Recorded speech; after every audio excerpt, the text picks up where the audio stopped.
Hello, sixth graders, and welcome to today's lesson. Today is the first part of what is eventually going to become our first formal sixth grade debate, which will be so fun. Debates are awesome. The topic is the impact of memory and history on society.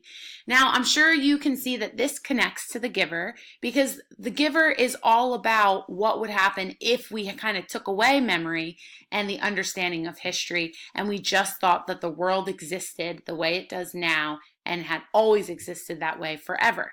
So what we're going to do is we're going to explore what we think would be better, and then we're going to use that understanding and kind of bring it into the giver in the next few chapters when Jonas starts to question which way would have been better. So our objectives.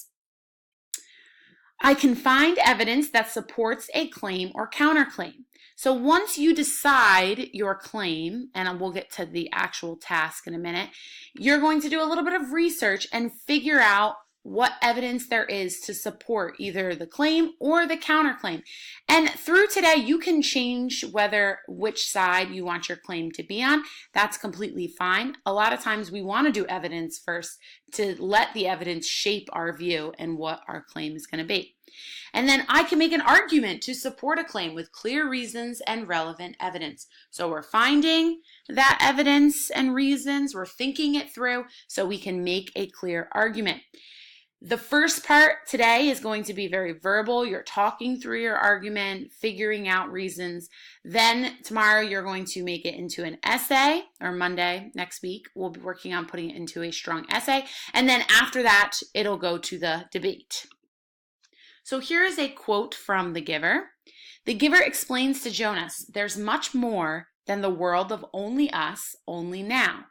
When he was talking about that, Jonas only knew of this part of the world. He thought the world always existed the way that he was experiencing it right now.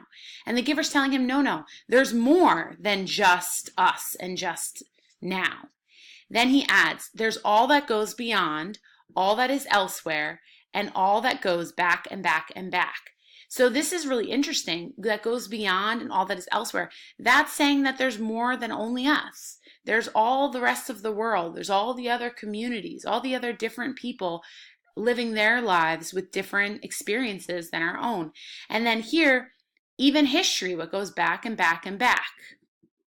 So then this last part says it is how wisdom comes and how we shape our future. The giver is saying that wisdom comes from memories and from history, and that should shape our future. So that's his argument. And you have heard me say the phrase that we have to study history or we're destined to repeat the same mistakes.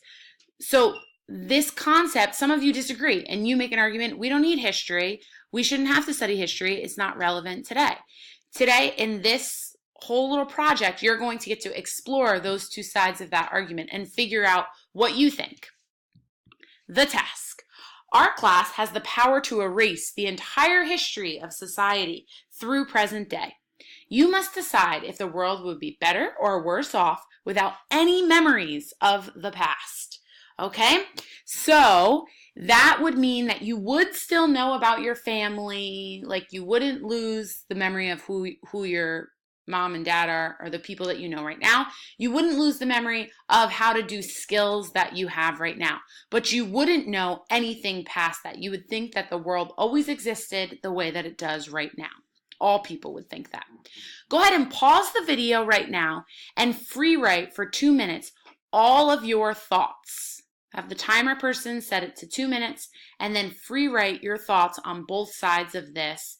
Don't talk to each other, just write for 2 minutes. Go.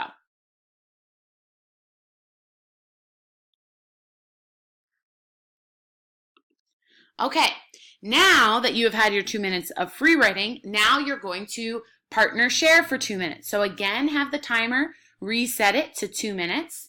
And then I want you to share some of your initial thoughts with a partner. When you're all done, you can resume the video. Go.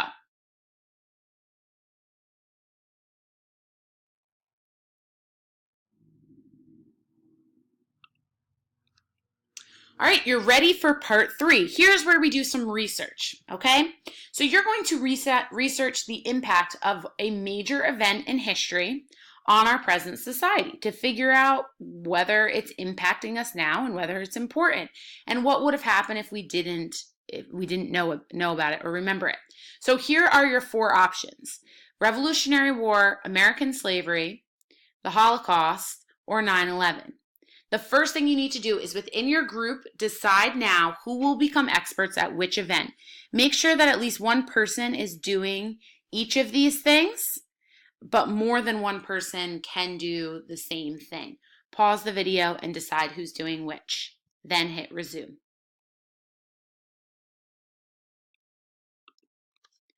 Okay, so now that you have who is doing what in your group, what you're going to do is use your Chromebook and research your event in history. In order to find information that is relevant or useful for this, here are 2 suggestions for how to search it or what you should put in your search engine. So you're going to go to Google, like you all already know to do, and then this word is societal, which talks about the impact on society. So you can put in something like societal impact of, and then substitute in whichever thing you are doing, like 9/11, Revolutionary War, or lessons from the Revolutionary War. Those should have been capitalized.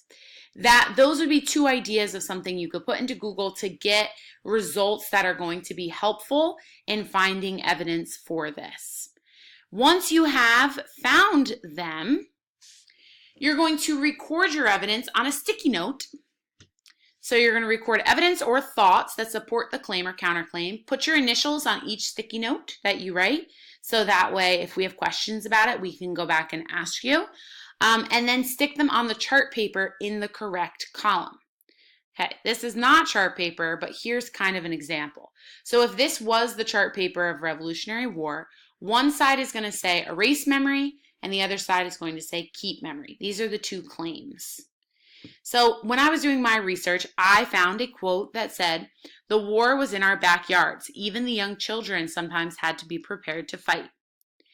And then I could write on another note or the same note my thinking about that quote. So in order to succeed from Britain, many people had to die. The memory of war tells us that it is okay to kill people. So that might be my thoughts about this quote, and that supports the fact that we should erase memory. On the other side, the other claim, keep memory, a quote was, "The Revolutionary War gave America the freedom to rule themselves.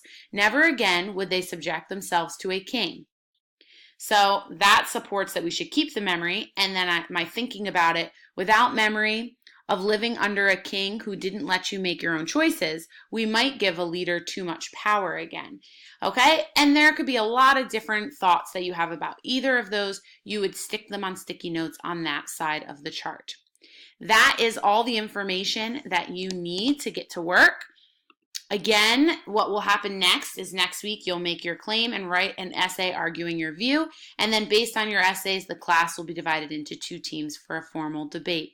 So go ahead, I'm going to leave this up. You can pause the video and get to work.